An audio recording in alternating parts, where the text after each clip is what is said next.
Welcome to Raging Bullets, a DC Comics fan podcast, episode 686.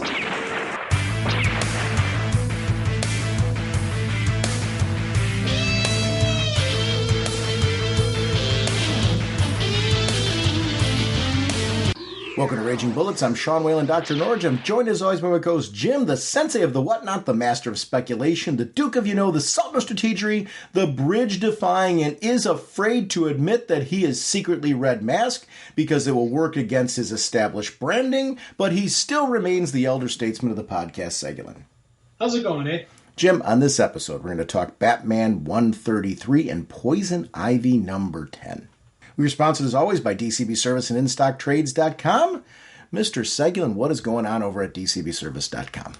We have Titans, issue number 1, 40% off, only $2.39. We have Shazam, issue 1, 40% off, only $2.39. And we also have Spirit World number 1 of 6. This is coming out of the Lazarus planet Dark Fate. We've got a new hero. Yeah. It's emerging, who has the ability to travel to and from the spirit world. And it looks kind of neat, and that's also 40% off, only $2.39. So thank you, DCBS. Did you read Lazarus Planet Dark Fate? Yes. Yeah. So, I mean, there's a big story there, and it was left with a cliffhanger. Do yourself a favor. Read Lazarus Planet Dark Fate. The story that leads into that particular issue is really cool. Yes, big time. Over at InStockTrades.com, Batman Superman, world's finest hardcover number 1, The Devil Nezza. $24.99 regularly, 50% off, only $12.49. This actually leads into Lazarus Planet and a lot of things that are going, Batman versus Robin, a lot of stuff that would happen in the DC Universe. If you haven't read it, that is a great way to grab it in that hardcover volume. Nice House on the Lake trade paperback volume 2, $19.99 regularly, 50% off, only $9.99. I cannot recommend this series enough. It is so good. If you haven't read it, do yourself a favor and give this one a shot. It's a Black Label series, James Tynion IV. The art team's amazing. It is a cool supernatural-ish horror story that is just, it's a real different edge to it. This is an important book, and I definitely want to shout it out. Teen Titans Robin trade paperback, $16.99 regularly, 50% off, only $8.49. It's another one of those young adult releases that they're doing, and I'm glad to see they have to be doing well because we're continuing to get more of these, and I'm thrilled to see them because it's great that DC's reaching out to multiple audiences. So I want to thank DCB Service and InStockTrades.com for continuing to support the show and providing such discounts. Mr. Segulin, what kind of a podcast are we? Raging Bullets is a spoiler podcast. We go in-depth into plotline, story twists, and whatnot of the comics we're discussing on today's show. So if you've read the books, you may want to come back later so you can better enjoy the show. Let's talk some comics. He is called Hawkman. His gauntlets possess awesome powers. Our next discussion is going to be on the Batman of Gotham, which is Batman 133. Chip Zdarsky is the writer, Mike Hawthorne on pencils, Adriano De Benedetto on inks, Tomio Mori on colors, Clayton Cowles on letters, Jorge Jimenez on the cover, Joe Quesada and Richard Isanov, Stanley Archer-Mlau, Derek Chu on the variant covers. Dave Wielgos is the associate editor, Ben Abernathy is the editor, Batman created by Bob Kane with Bill Finger. And this is part 3 of this story. I got to tell you, what I'm really loving about, and we'll talk about the Bat co-feature with Robin when we get to it, but what I really love about this story right now is we've got this really awesome storyline with the Arkham family going on in Detective Comics. And it feels like a big, epic, game-changing story. In Batman, we've got the same thing, but it's happening on this whole other world, but it's the same Batman. It's going to be interesting to see where these storylines take place within each other. But this story is really hitting me. And what I really love about it is the characters that Batman's interacting with. This world's Selina. This world's Alfred. This world in general, this world's Gotham. We talk about Gotham being a character, right? Well, this Gotham has character to it. Harvey Dent in this being the bane of this world is so awesome. And I want to know who the heck Red Mask is. I want to know who is Red Mask. Who is this character? And that's the intrigue it's got me with this story. I was so excited when I heard. Theory on that. Oh, okay. Let's go with that then. What is your? I don't have one, but what is yours? This world's Joker is Red Mask. They've been hinting at that with what Bruce has been saying. Where he's seen who is this. He's seen who this world's Joker is, and he's not a Joker. Right. He never fell into a vat, so he didn't have that happen to him. So it's just we're seeing what happens to the Joker if he wasn't, crazy. But, you can't call this guy sane, but still, if he didn't become Joker-fied, we're seeing what level he can go. Because this, you think about who the Joker is. He's got that crazy side to him, but he's very intelligent. Especially with chemicals, with all this stuff that he does. Yeah. You can't say, the Joker is always thinking. He's always planning. He is the antithesis of Batman. So he always has a plan for something. It may not look like it, but he does. And I 100% think that's who the guy is. Because at first I was thinking it was Arkham. I was terrified for a while there that it would turn out to be Alfred. But it wasn't. So I'm like, thank God. But I was terrified that they're going to make that guy was going to be Alfred. But you can tell clearly with the lack of mustache and this and that and all that, he's not that. And I was thinking maybe it'd be Arkham, but just looking at how some of the scenes you're drawing, and then you look at some of the images of who this world's Joker is, I'm like, I think it's him. Yeah, I was wondering if it was one of the Robins. I thought maybe Jason Todd for a minute, and I don't see that. And I'm with you. One of the things I've enjoyed about the story is kind of playing out who it could be. Because I guess what I'm looking for is, so your theory on it being the Joker is one that I 100% agree with. And that I'm thinking that's where this is leading, I think. Especially with where the story's going with it. I guess what I'm looking for is what you often get is the swerve, right? Yeah. They're leading you in one direction, but really this other thing is what's happening. So I'm looking for the swerve, and I'll admit that's what's happening with me. I'm looking for a swerve that perhaps may not be there, and that's okay.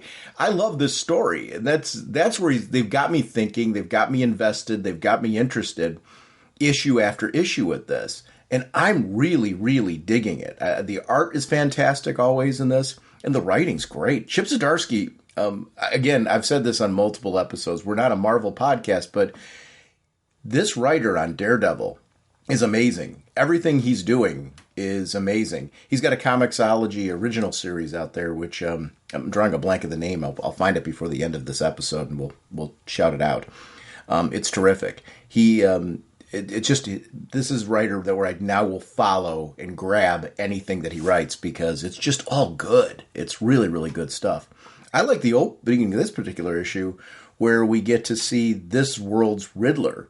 And this is a world, again, where there's no Batman. So he's a little bit more jacked up. I mean, this is a different sort of more confident Riddler because of the way that he's able to operate in this world, which is incredibly interesting. Batman's introduction here is great. Well, they're all jacked up on Venom. Right.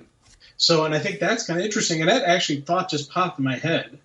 What if it's Bane not jacked up on Venom? I don't know.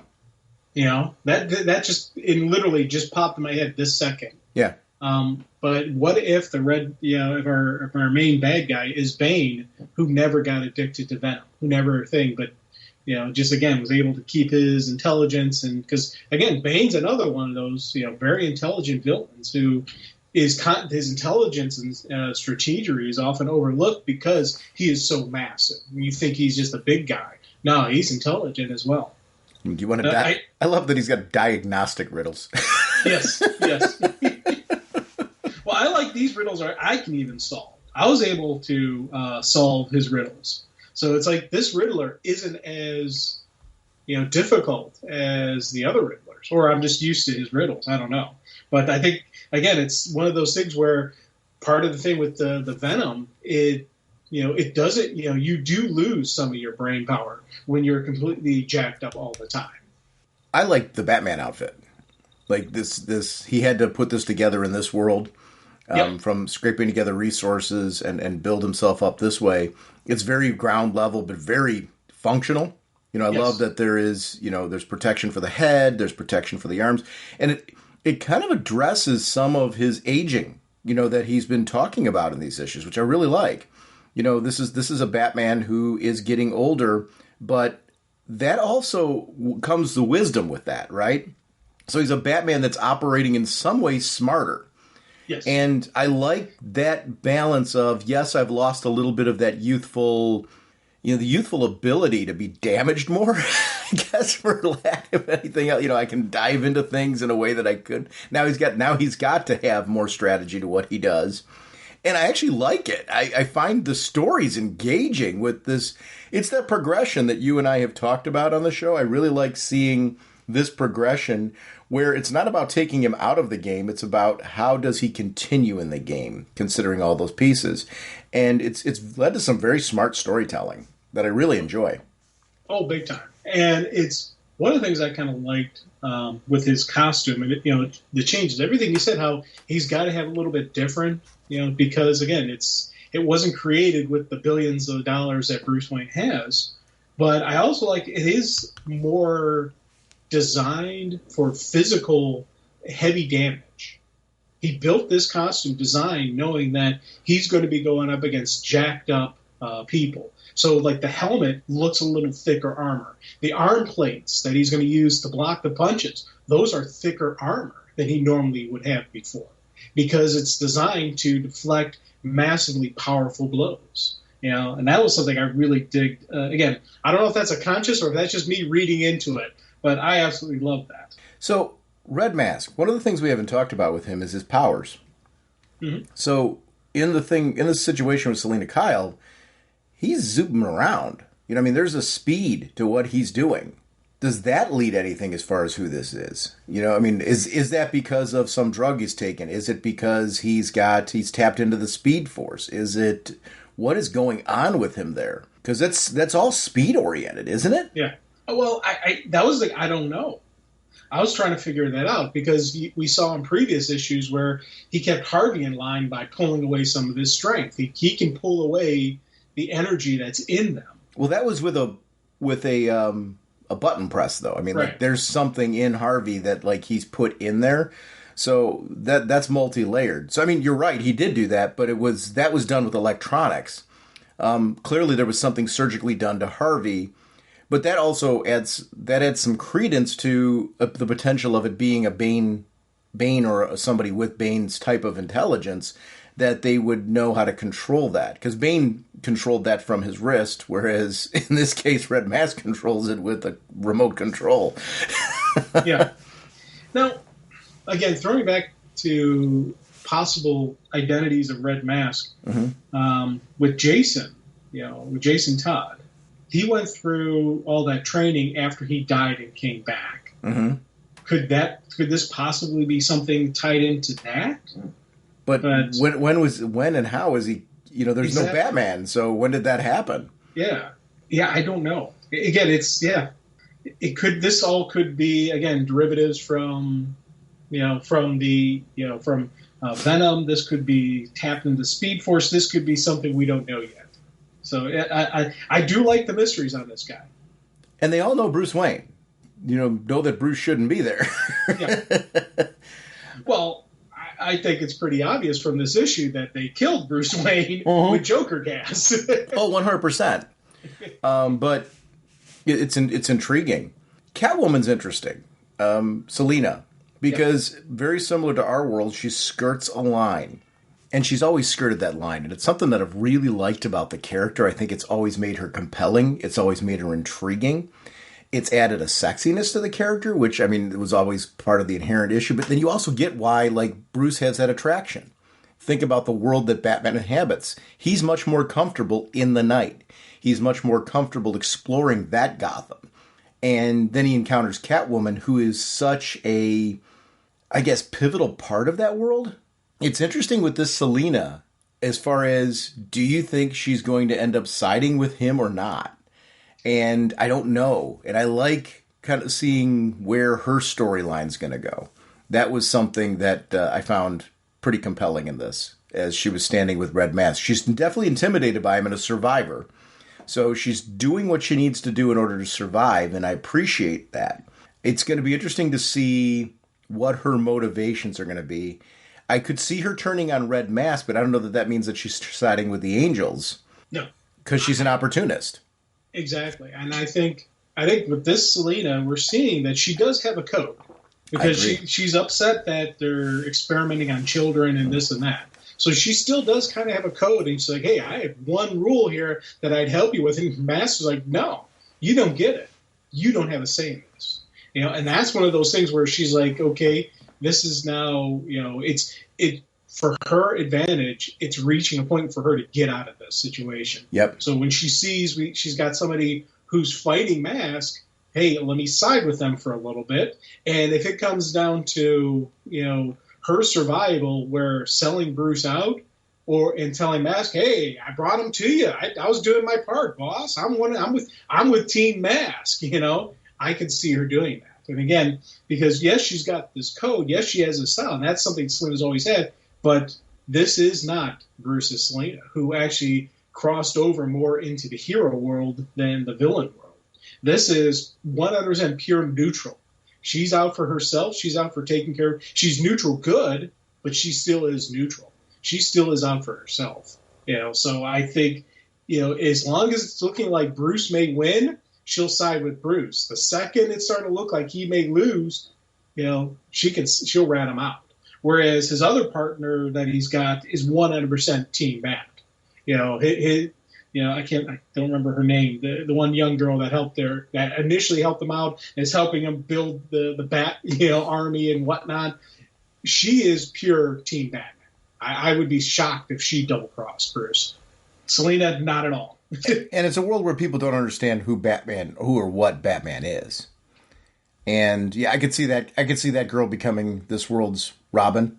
Yeah. Oh, definitely. And it's Jewel is the girl that you were asking about. By the way, I want to just shout out. I mentioned Chip Zdarsky, create your own book, and if I'm butchering his last name, I want to apologize. But it's called Public Domain, and it's really, really good. I grabbed it just specifically on his name, and it's published by Image. And I thought it was a Comixology original, I apparently got that wrong.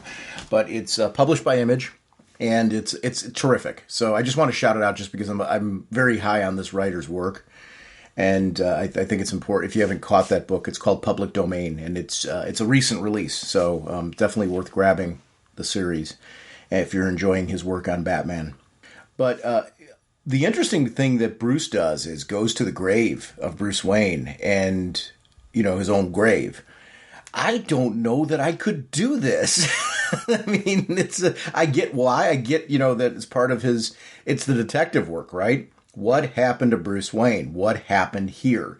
He's trying to understand this world and navigate this world. So I guess from that context, I could do it, because there's a purpose. Because it's not morbidity that he's doing this for. He needs to know the whole story. He really is kind of a lone operative here. Yes, he's got Jewel. He's got other people that are able to start helping him, but it's still not. It's not his Gotham. It's not his people. He's really got to navigate this place in a unique way. This one was a powerful, powerful moment. Because that's where we see more of the analysis of the Joker in this Darwin Halliday. It's an interesting sort of compelling look at this world. Definitely Darren Halliday is a player in this. The question is where, and what does that really look like? This led to this Alfred sequence that bring him back. Take him with you. Bring him home. Oh, God. Immediately when I saw this world's Alfred, and I was thinking, I was terrified that maybe he was the big bad, but I immediately realized, no, he's not the big bad, so that's good. Mm-hmm. First thought that popped in my head, when you come home, Bruce, bring Alfred with you. Mm-hmm. Bring Alfred with you, please. Oh my God! And it'll be a different Alfred. It'd be Bruce and this Alfred learning who each other is. That would be a compelling story. But also, I absolutely this sequence, I love this moment. These are just some great moments. And I like the fact that this universe, there's a lot of people who know that Batman is Bruce Wayne. Well, it's okay because Bruce Wayne is technically dead.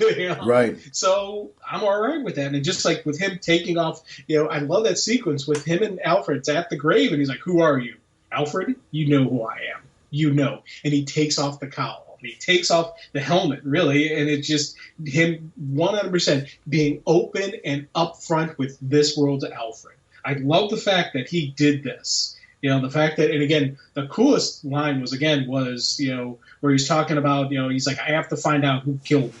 I have to do everything in my power to make things right because an Alfred Pennyworth raised me." And I love that line. I love just that sequence. For me, that these 2 pages were absolute just home runs.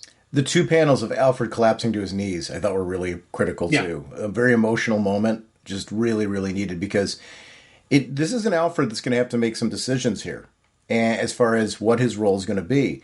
And this is an Alfred that's going to be impacted by this story no matter what happens. And to kind of the point of what you were saying before as far as was Alfred this universe's big bad, I don't know that matters as much as what did Alfred do in this world? Was this Alfred a good person in this world? And I think so, but this is a story where there's going to be some layers to it where I don't know that all of them are going to be pretty.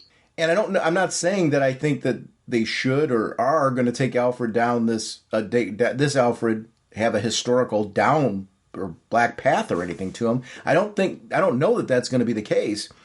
But what happens when he lost his Bruce? And here's the problem. This isn't this world's Bruce that Bruce is carrying, right? Because of the multiversal energy? Like when he was doing the scan with Jewel of that body, he's been poisoned by gas, but there's traces of multiversal energy, and he didn't answer the question, but she's saying, so this Bruce Wayne is from another universe as well?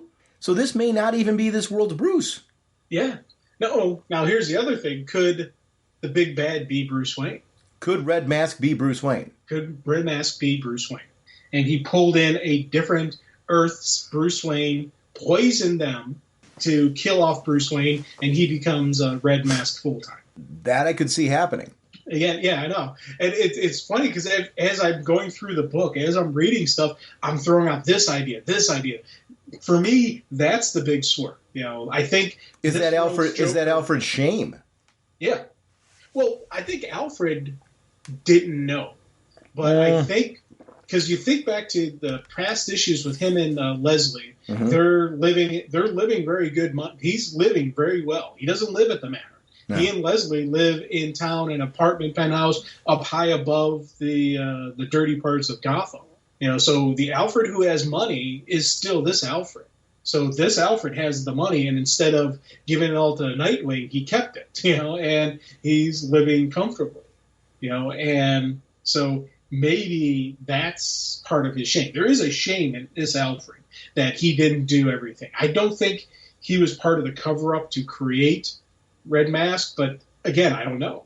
There's so many different swerves this story could pull up. Yeah. Bruce Wayne being the big bad, that Alfred took part of it. Alfred knew about it. How much, I don't know. And I think that for me is one of the things that, just as you get thinking, I know 100% big bad, it's this world's Joker, it's that one billionaire, okay, that's who the big bad is. Wait a minute, it may not be. And I think that for me is one of the coolest parts of the story is that, you never know exactly where the big swerve's going to come in. But there's going to be one. I love Two-Face versus Harvey Vane. Two-Face Harvey Vane versus Batman. Yeah. What a great fight. The dialogue there was fantastic. Find me, Harvey. I'm everywhere. I'm Gotham. I mean, him rebuilding the legend. In this moment, it was critical for him to see the police to see what was going on, for the legend to be built. Yeah. He beats Harvey afterwards for the purpose. He knows, I'm not going to stop. He can take it.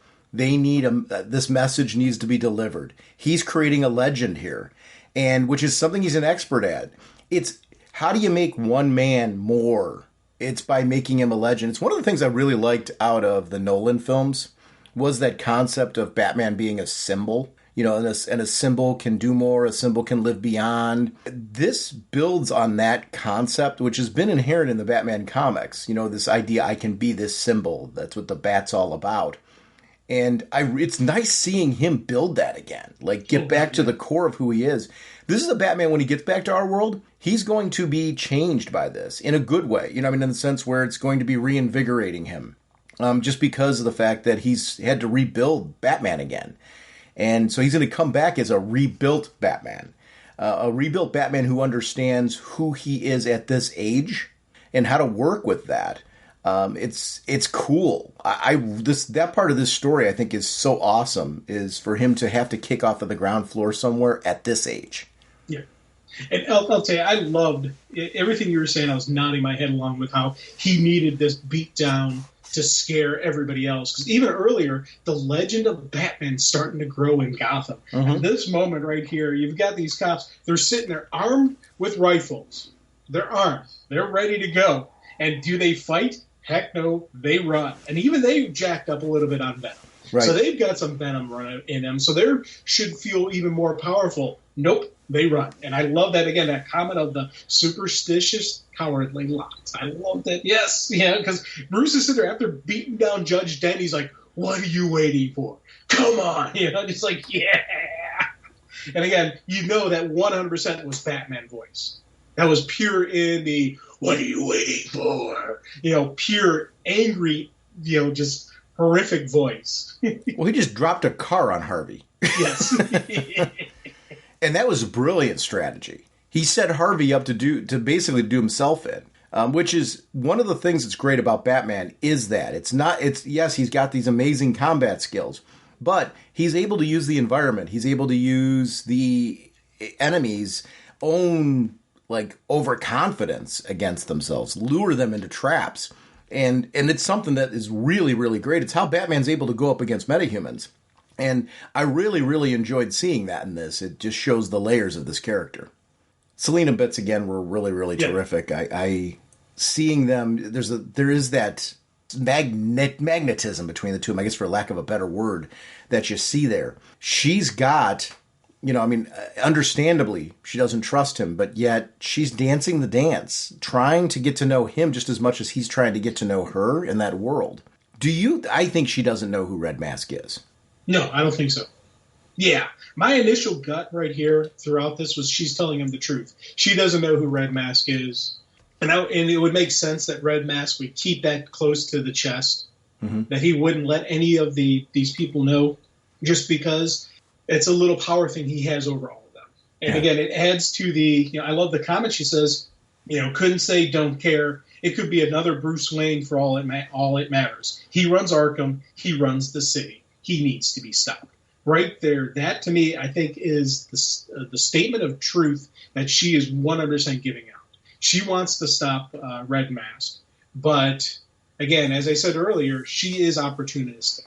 This isn't the hero Selina. This is the Selina out for herself. She's good in that she doesn't want children experimented on. But if it comes down to where it looks like Mask is going to win, I think she'll say, hey, I set him up. I brought him to you. I really think she'll, and I don't want to say double cross because, he recognizes this is not my Selina, but enemy of my enemy. And when you look at enemy of my enemy, is that my friend or is it still my enemy? I don't know. Well, what she needs is Red Mask relying on her or out. Trusting. Either Red Mask completely trusts her or he's out of the picture. That's what she needs. Yeah. So right now she's trying to see, hey, can I get rid of Red Mask? If she can't get rid of Red Mask using the Batman, then she's going to be like, hey, I got to make sure Red Mask knows I'm on Team Mask. This is just really, really great. I mean, boy, talk about, we've been very, very lucky in the time that we've done the podcast with the creative talent that's been involved in Batman. I mean, what a book. But this is just another example of choices that they've made and talent they've solicited to do these runs. I mean, this run is phenomenal. This is not what I expected from this story. I didn't expect all of a sudden this failsafe story was going to lead into a multiversal Batman story, and that yet feels so grounded. Which is strange to say that, I feel like I feel like Red Mask on some level has some form of massive understanding, or at least workable understanding of the multiverse, and is utilizing that somehow in this. And it's such a cool story. This is going to be an interesting villain. Yeah, because I'll be honest, I don't think we're going to get rid of Red Mask at the end of this. I don't think Red Mask is going to be completely taken out, because you think about this world, they're going to need a champion. They're going to need, if they take out Red Mask, they're going to need a Batman of this world. Right. And if it's not going to be Bruce, who steps up and wears the mantle? I don't know. And I think that, for me, is going to be something kind of fascinating. Also in this issue is the Toy Box Part 3. Chip Zdarsky is the writer, Miguel Mendoza on art, Roman Stevens on colors, Clayton Cowles letters, Dave Wheelgo's editor. Superman created by Jerry Siegel and Joe Shuster by special arrangement with the Jerry Siegel family. This is very, very cool because we've got we got a Toyman story, but this is, again, another story focusing on Tim Drake. I got to tell you, one of the best things they've done recently is putting Tim Drake back in place as Robin. Yeah. I really like him having a solo series again. I really like him being in this book. I liked seeing him and Batman working together. I think this is a great way to handle the fact that Bruce got pulled over to this world. And Tim basically saying, hey, wait a minute. He had that Zur-En-Arrh thing going on right now. I don't know that Bruce, should we really be sitting around waiting for Bruce to come back, or does he need help? Yeah. And I like that Tim is not just content, because he needs to behave and act differently than Dick Grayson. And that's I love Dick Grayson. I love that character. But Tim Drake's always been a different sort of strategist, a different sort of mental operator in the way that he functions as a Robin. And I feel like the writers are really, we've seen an evolution of Tim's growth, in relationships and things like that. But what you need to do with that is you need to also show us that this is that same character that's evolved. We've seen a change in his understanding of who he is as a person, but we also want to get back to the core of who is he as Robin? What does that look like? How does he function? How does he operate? And I really feel like all the writers that are working with this character are just nailing that.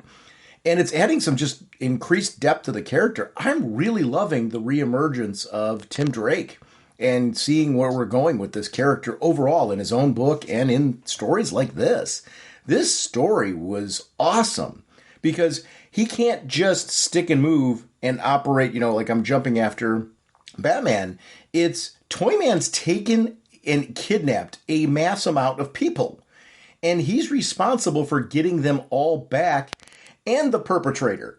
And I love that this is a situation where the easy thing to do right now would be for him to pop back and leave Toyman and one of the victims behind. But that's not Tim Drake. Nope. That's not how he operates. And that added this whole layer of how is he going to pull this off? And we get to see him be the Robin that we know that he is. That was where this story shined. I'm like, oh my gosh, this is like something that feels so much like a continuation of the great Robin runs that you and I have been huge fans of over the years. This, am I right? Does this story just not feel like it's like another issue on our classic Robin runs that we were reading? Oh, big time. 100% felt like this is, again, this is Tim. Yeah. There's changes in his story, yes, but still 100% felt like Tim.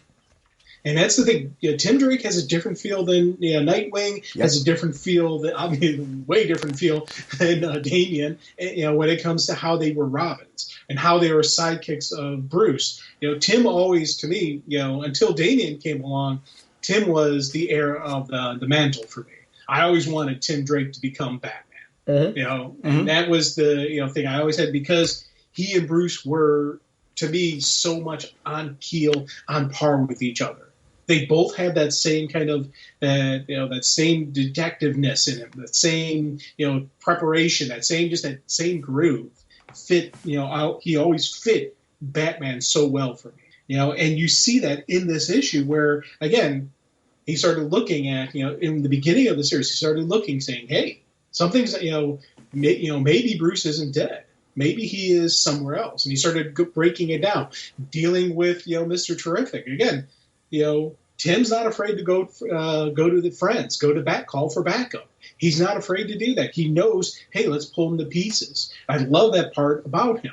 And then just, going over into the brand new universe. Okay, I got to do this. You think back the last time Bruce died, where we had the whole death of Batman. It was Tim Drake who said, no, he's not dead yet. He's the one who put the pieces together and found where Bruce was. So it makes perfect sense for him to do this. And I loved the one little line that he had when he's going after the one person who's away because he's got to save that person. As he comes into another one of those robot people, he's like, I can't be for certain that this may be a living thing. Right. So he's got to take it easy. He can't break the code, Bruce's code. He can't break his code. And I love the fact that he does clarify, hey, this is his code and Bruce's code. It's not just the code of the Bat. This is something Tim believes as well. I thought that for me was a nice little subtle bit, but it really did play well into who Tim Drake is. And at his core, his origin, his whole reason for becoming Robin was because he brought himself onto the scene because he saw a Batman that was starting to veer from his code. And was seeing the danger of Bruce becoming something that was off script. And I really like that this goes to the core of what made him believe, what made him change his life, what made him become a Robin. Because he didn't become a Robin because of loss of his family.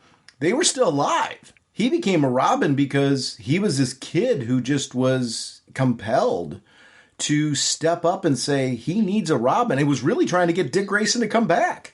Yeah. To be that, tether for Bruce, not intending for it to become himself, what it ultimately did.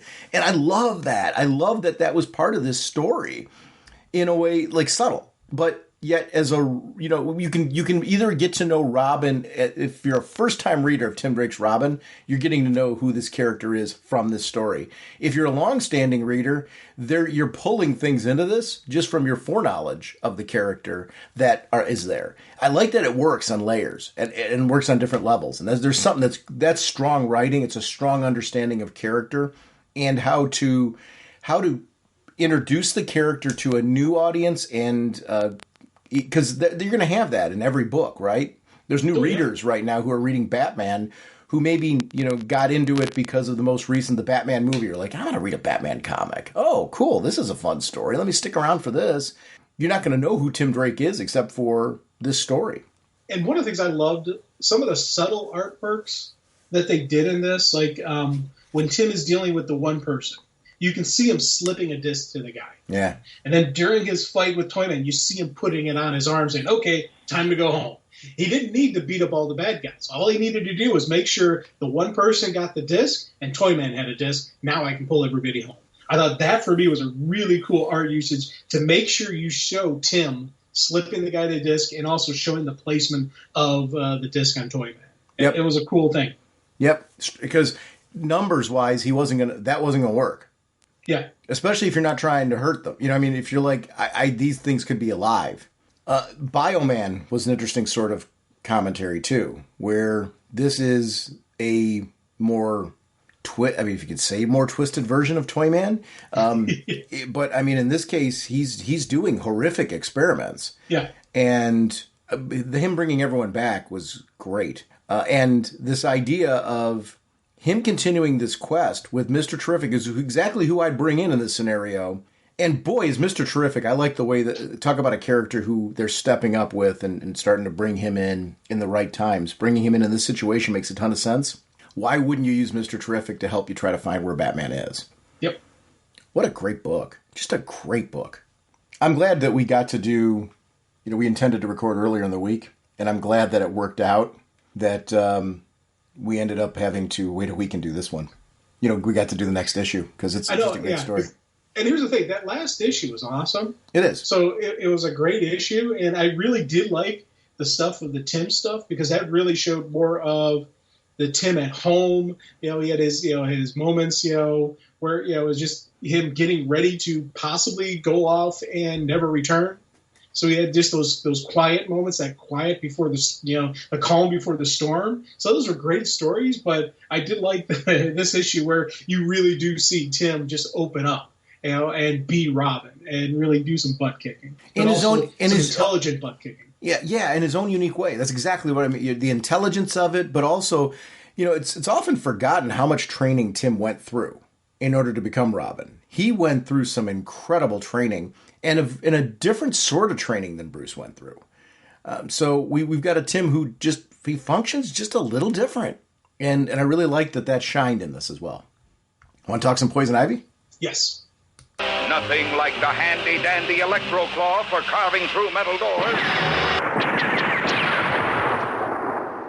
Our next discussion is on Poison Ivy, number 10. The writer is G. Willow Wilson. Art by Marco Takara. Colors by Arif Peranto. Letters by Hassan Atzman El Hau. Cover by Jessica Fong. Variant cover by Josh Middleton and Jenny Friesen. 125 variant cover by Simone D. Mayo. International Women's Day variant cover by Skylar Partridge. With assistant editor is Jessica Burby. Editor Ariana Torturo. And group editor is Ben Abernathy. And apologies for the name butchering, because I know I did a couple of that. And apologies for the singing. I was going to say you should apologize to everyone's ears. I apologize for that. I'm still a little pitchy because I'm still getting over this cold. So it wasn't my normal golden tones. Normally the word I use when I think of you is soothing. Soothing is the word I. Yeah. I got to talk about this cover. I mean, oh my gosh, what a great looking book. This is one I'm so glad to hear it's an ongoing. Oh, big time. Because we talked about that when the first miniseries, the first version of this kicked off, just how good the book was, and we wished that it was an ongoing. I love that 10 issues in, we can say that it is in fact going to be that. This is a great writer. I want to shout out Air. G. Willow Wilson wrote this amazing Vertigo series called Air. And this has been a writer ever since Air that I'm just really, another writer that G. Willow Wilson's name's on it. I'm like, oh, I'm in. I just want to see what this writer's going to do. And she's doing a great job with this book. I mean, I really love the characterizations. I love right now that we've got the relationship with Harley is still a thing, but we've also got this person that she's connected with. And there's another girl in her life that, it's Janet, right? And Janet is, Janet's been like kind of this great little sidekick into the story because Ivy's been trying to disconnect herself from the world of man, but through this story, through these 10 issues, she's softened. She's started to realize that not all humans are bad, and maybe this is a world worth fighting for in a different way. And I love that kind of anti-hero aspect of her. It's hard to label her, because I feel like when I'm doing that, I'm like branding her into a category. I think what I love about this book the most is Ivy feels like her own thing that's really hard to pin down what she is. She's not a hero, but she can do heroic things. She's not a villain, but can do villainous things. Yeah. Yet I wouldn't call her an anti-hero either, because that's like kind of putting in her a certain category. She's kind of like the old like social media, kind of status of it's complicated. And I love that about this book because it feels so different. I love the artwork. I love the whole layout of this book. Color is a very important part of this book, and so I'd be remiss if I didn't shout out the color work of this book, because I feel like with all of the many unusual effects that are going on, both on people's bodies and just in the world around, the color plays a really important part into that. This book's it's the complete package. If you're not reading this book, you need to be. It's an important book right now. And I'm glad clearly people are jumping on it because they made it an ongoing. Yeah. I love seeing the little book that could. Oh, big time. And I'll tell you, one of the things I love about this series is it starts off with this very dark look that she's got on the world. She is going to be the destroyer of the world. That's how this series first started off. And as it goes, you see her, as you said, softens is a good explanation on it, but also just, I think it's more of a realization. It's a growth of the character that, again, not all humans are bad. Not all things are things. And you start seeing the true where she starts recognizing, okay, this is bad, this is worse. Let me take out the worst. Let me take out that. And it's, trying to categorize her I agree with you, is incredibly difficult. I've been calling her the Stone Cold Steve Austin of this universe just because you can't really say heel or villain. You can't say heel or face on her. She dances both lines there, and it's one of those things I love about this character, and I love her portrayal that they've been going through these 10 issues of this growth of being, more on the hero side. And her and Harley's relationship, they're doing a brilliant job with it. Yeah. Because she 100% loves Harley. And Harley 100% loves her. But again, there is complications. Even in this issue, when she kind of has some, where she hooks up, she's like, Harley will understand. And then in the previous issues, when she had that other hookup, Harley will understand. And Harley would completely understand that.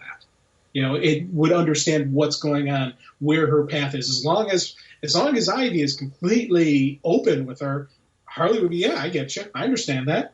And I loved when they showed those two together, either last issue or 2 issues ago, can't remember which one, but that for me was just a wonderful, again, seeing that energy of those two together, and it didn't take away anything from who Poison Ivy is, who Pan is. They did a brilliant job with just, when you have that powerful character on sharing pages, they can always take away. They didn't.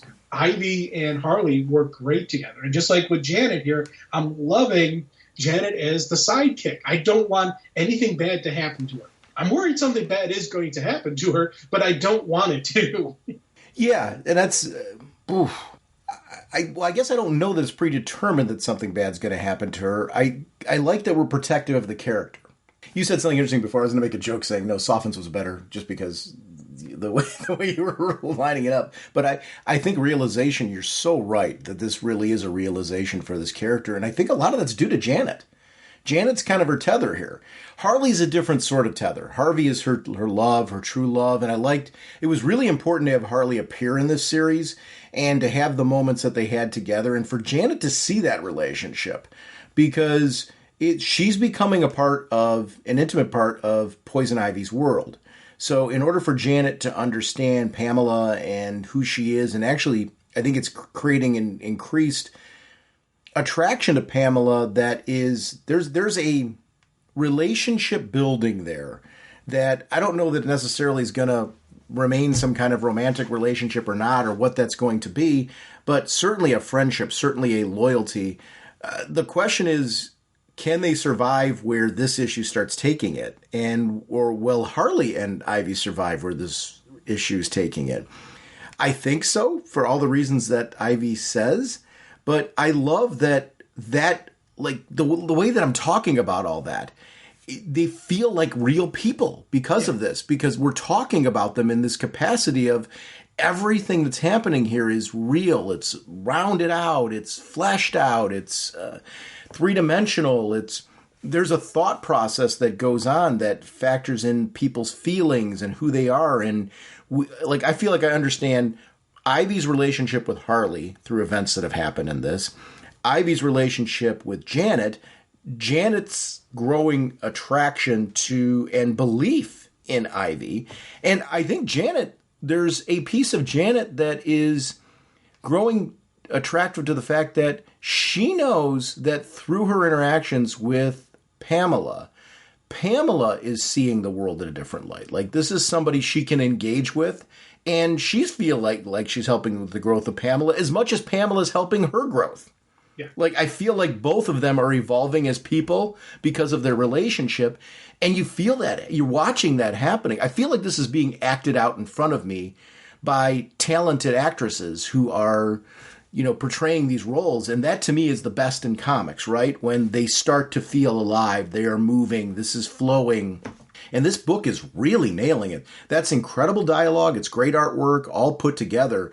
That's why this book, it has to be why this book is getting the readership that's starting to grow to the point where they're continuing it. It's an important book to talk about because of that. I'm so glad we're talking about this episode, because I'm so proud that this is a book that we talked about when it initially kicked off, and to see it 10 issues later, doing what it's doing now and continuing on. We were begging for this with issue 1, and now it's here. And what I love about that is there's so many people that clearly are also feeling that same way. It's nice when you see that success, because how many books that have, had this kind of depth to it have we unfortunately seen go to the wayside? I'm glad we're just going to be getting more of this. Oh, big time, big time. And again, it's one of the neat things about this is you said with this, the character growth and development in a very few short period of time. With a lot of these books, I'll have voice, as I'm reading it, I'll hear it. I've got my traditional Batman, my Superman voices that I hear, but you can, with Janet, I can start hearing kind of like a voice as I'm reading her dialogue, and it's just a general basic voice right now. But is it I'm Janet? No, it's not. I'm Janet. It's not a Batman voice. It's a Janet voice. It's just this friendly, wonderful, kind person that, again, I'm very worried about her safety. What is your Janet voice? What? What is your Janet voice? I can't do the Janet voice yet. It's still growing. It's starting there, and I can't do female voices well at all. Mm-hmm. But you did Poison Ivy real good at the opening of this. Yeah. Now, one of the things I loved, there's 2 funny lines that cracked me up, and every time I read this issue, I always cracked up with the 2 lines. And they're both from Janet, and it's, as long as you don't kill anybody this weekend, this is going to be the best weekend ever. And can you please wait to burn it all down until after the juice cleanse? I haven't decided yet. I love just those 2 moments. Again, great Janet, great Harley, great Ivy moments between the 2 of them. It really is, again, as I said, it's giving this person a life and a voice. Mm-hmm. And you're 100% correct. That's exactly what ends up happening. You're picking out lines and scenes and moments that came to life for you, and that's why you're starting to hear, what Janet starts to sound like in your head, and that's important. And I agree with you. That's a sign of a really, really good book that has continued to evolve and develop. And not every book does that, right? It's one of the reasons why on the show, one of the things that we've tried to do since the beginning is pick out books that we're really interested in talking about for the purpose of getting the word out about them. We don't talk about every book, and it's not by design, we're not trying to leave books out. It's a time thing, right? We get a couple books in each episode, and we're trying to spotlight things that we just, either they're books that we just feel are top tier that we really want to talk about, or they're books that we haven't talked about in a while that we're pushing up the list because we're like, well, we haven't talked about that in a while. Let's talk about that book and get it out there, and then sharing honest reactions to that book. But I think it's really important, and I think that's the messaging, of Poison Ivy in general. It's important if there's a book that you're enjoying, shout it out on social media. Get it out, whatever, shout it out on forums, shout it out wherever you participate, whatever that looks like for you. If you're only getting that out to 5 people, it's still 5 more people. If one of those 5 pick up that book, it's another reader for that book. And if we're all doing that, we're helping our better books, the books that we're really enjoying, that we're really attached to, get some readership. And don't limit that to the ones that you think are like on the chopping block. Because right now I feel readership numbers are so, I don't want to say pitiful because it sounds like I'm down on comics, and I'm not. I love this medium. But I feel like the numbers in comparison to what we grew up with are so much smaller that it's really important for us as readers to be the advocates for just getting other people to try things out that we know are good. And it has to be the things that you know are good. I'm not, don't shout out things that you think are mediocre, because quite frankly, you're not pointing people to, shout out why you think this is a quality work and this is something people should read. Not everybody's going to agree. It's not going to be everybody's book, but when you're shouting out the why and you believe in the why, you're going to get that person who is the same type of reader that you are. That is looking for that book, that is looking for that emotional moment, that emotional connection to a book, and they'll read it. Jim and I, it's funny, Jim and I have done this podcast for 17 years. We don't have the same top 5 reading list. That varies from month to month, but I guarantee you if we went through this month and said, what were your top 5 reads this month? There's going to be some overlap, but even if it was a complete overlap of the same 5 books, let's go off of that. Our order's going to be different. There's going to be books that hit us differently. just because, I mean, even our conversations revolve around that. I actually am always far more interested in, for as interested I am in sharing my own thoughts, I'm far more interested in hearing Jim's, because it's always interesting to hear somebody else talk about a book. This is one in particular I was really curious to see what your thoughts were. I love the landscapes in this book. You know, it's funny, we're talking about the art, and I was talking about the people and effects and things like that.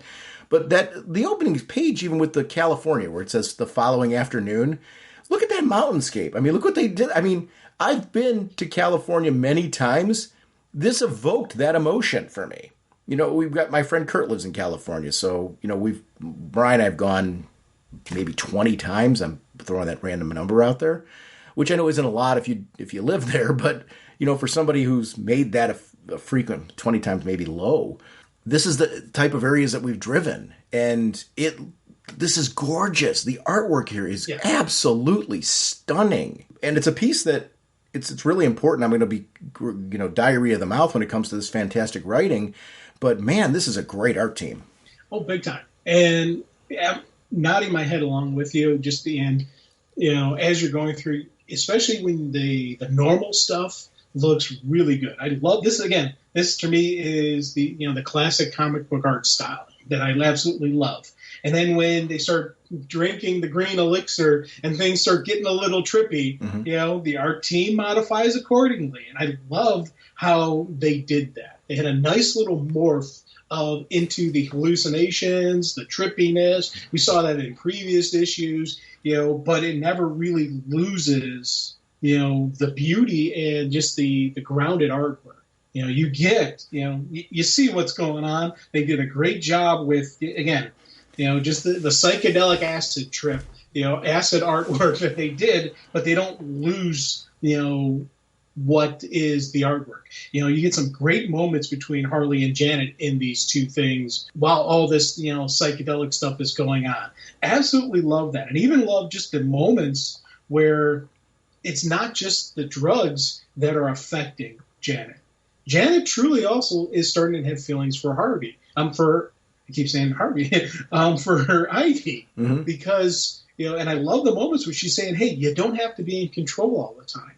You can let go. And she's like, well, Seattle was letting go. No, Seattle was punishing yourself. You were hiding there. Harley's not the only one who you can be open with. Harley's not the only one you can let yourself go with. And I love just those moments and just that realization between Janet and Ivy. That was just absolutely wonderful. Am I the only one that wasn't with Pam? That was with Pamela when Pamela was questioning something called glop? I love that. I really, to the point of where you're going with Janet, I don't want to miss on what like built up to the trip that they went on. The fact that they show up on this, and I like that Janet gets it wrong. She has an assumption on the fact that just Pamela would be all in on this because of what they stand for. But I like that Pamela can see the difference between, and it's something in society nowadays we deal with, right? There's a lot of surface level organizations out there, right? Where they're painting a picture, but then behind the scenes, what they really do does not match the external messaging. And Pamela's walking in as the skeptic and really kind of like, this isn't a threat to the green. I'm not feeling that danger here, but they also don't stand for what I believe in. You know, she goes, you seriously think this overpriced self-care word salad is the same as what I do? And I like how she's like sitting here going, she goes, well, yeah, except with less murder. Another just great dialogue moment. And you know, Pamela's trying to circumvent and navigate that whole thing, but she walks in as a natural skeptic, and I liked her analysis of it, trying to get to the core of what is this thing really, what's really going on there. I like that, Pamela's like looking around, like trying to find problems, and she's going for the activated charcoal lemonade. It was such a great sequence. And I think Pamela needs somebody like Janet, because Janet has that sense of wonder about the world that you need that person, right? It's so I've been married now for, this year, and during the summer, it's going to be 23 years that we've been married. But we've been together as a couple for 27 years. One of the things that's been great about my marriage has been the fact that my wife sees the world differently than I do. There's a different lens there. It's fun to go to things with her that I enjoy, but to see them through her lens. Because, so this year, for the first time in a long time, she's going with me to Fan Expo Cleveland. And is very excited to go. I'm excited to go with her because she's going to see that convention differently than I will. And she's excited to go. She's not just going because, I want her to go.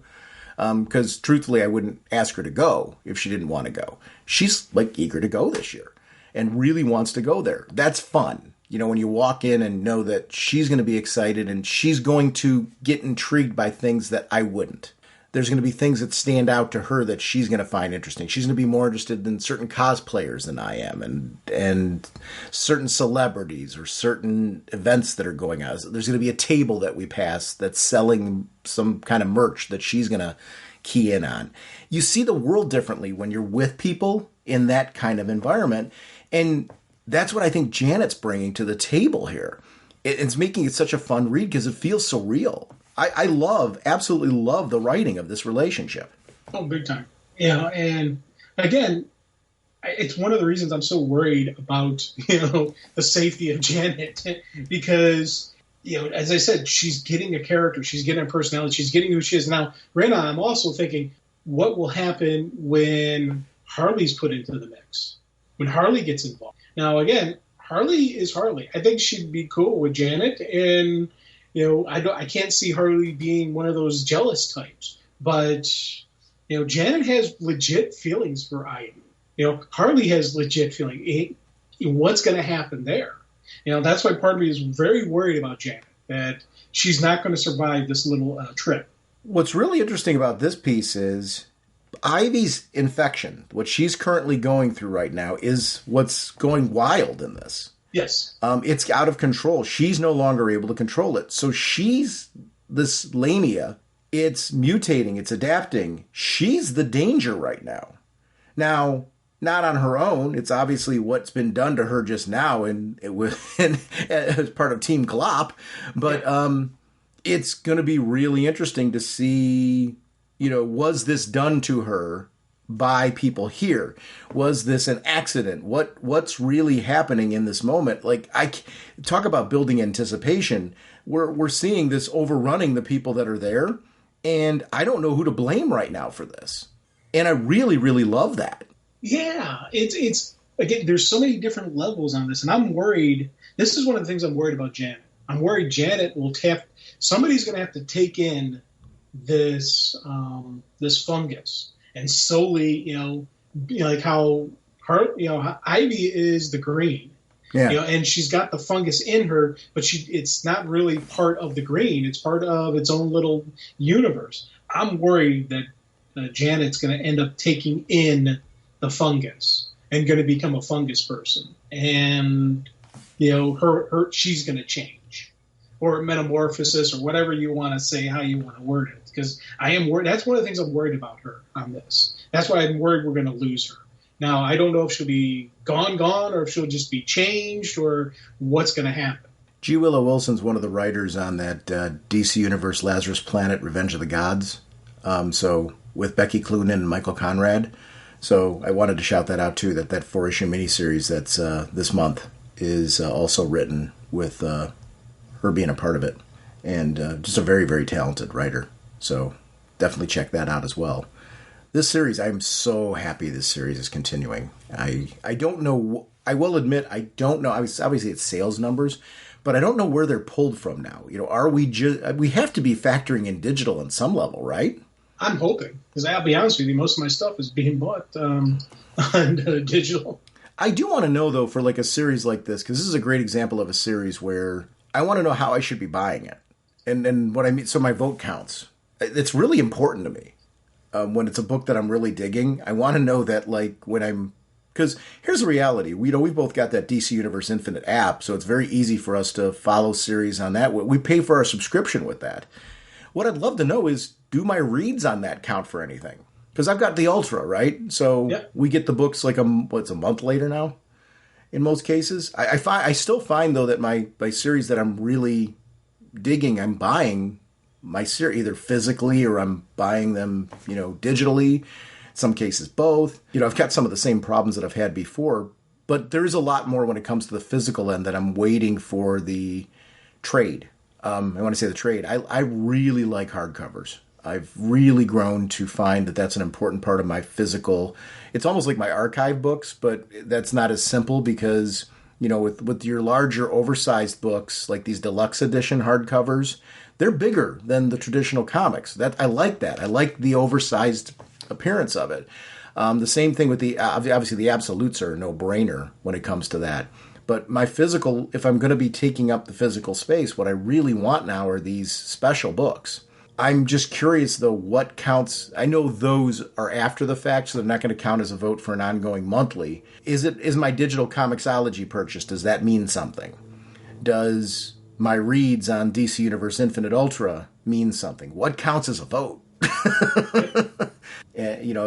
If it's that I need to have the physical monthly issues, there are a number of books that I care about that I may be waiting to get the collected edition that truthfully I'll buy physically month in, month out to make sure that my vote counts because I care about the series that much. This is one of those books. This has real quickly become a shortlist book. This is easily in my top 10 reads. Yes. And it's growing more and more closer to that top 5.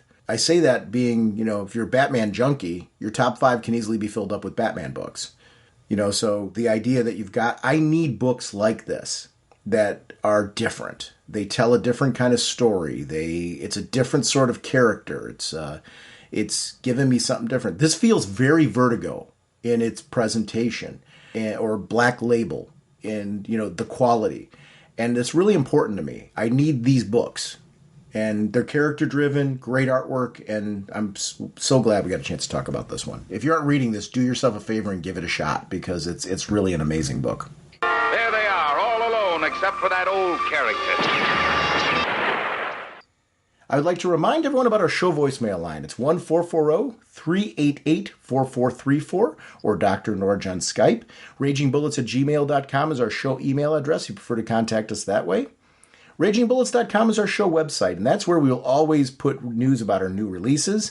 We pump that out into Twitter. We also send that out to our Facebook fan page. We are proud to be part of an amazing Facebook group community, and actually that's going to drive our whole next episode. We're going to do a midweek release where we do a catch-up on DC news. We're also going to talk about Superman #1. That's going to be our next episode. I want to thank everyone on the Facebook group that is continuing to curate really cool news and really cool articles and happenings around comics. It gives us something to talk about on those episodes, and we really appreciate you helping to drive the direction of the podcast. The About Us section of the show websites where you can find out how to connect with us on social media and gaming platforms. We are sponsored, as always, by DCB Service and InStockTrades.com. Mr. Seglin, what is going on over at DCBService.com? We have Titans, issue #1, 40% off, $239. Shazam, issue #1, 40% off, $239. And Spirit World, issue 1 of 6, 40% off, only $239. Thank you, DCBS. InStockTrades.com has some amazing deals of the week right now. Batman Superman World's Finest Hardcover Volume 1, The Devil Neza. $24.99, regularly 50% off, only $12.49. Nice House on the Lake Trade Paperback Volume 2. $19.99, regularly 50% off, only $9.99. I highly, highly, highly recommend this book. Teen Titans Robin trade paperback, $16.99, regularly 50% off, only $8.49. I want to thank DCB Service and InStockTrades.com for continuing to support our show. Our next episode, as I mentioned, we're going to do a quick little midweek release where we catch up on Speeding Bullets, and we also talk about the new Superman book. Then we're going to be back next weekend with the Shazam's Fury of the Gods special and Riddler Year 1. We will see you then. Bye. All right, you guys. Are you ready to sing your song? I'd say we are. Yeah, let's sing it now. Okay, this should be fun. Now get ready for your cue. Okay, Sean? Okay. Okay, Jim? Jim? Jim! Okay. Raging Bullets time is here. We talk about what we hold dear. Comic books and TV shows. Superheroes and their clothes. Justice League and so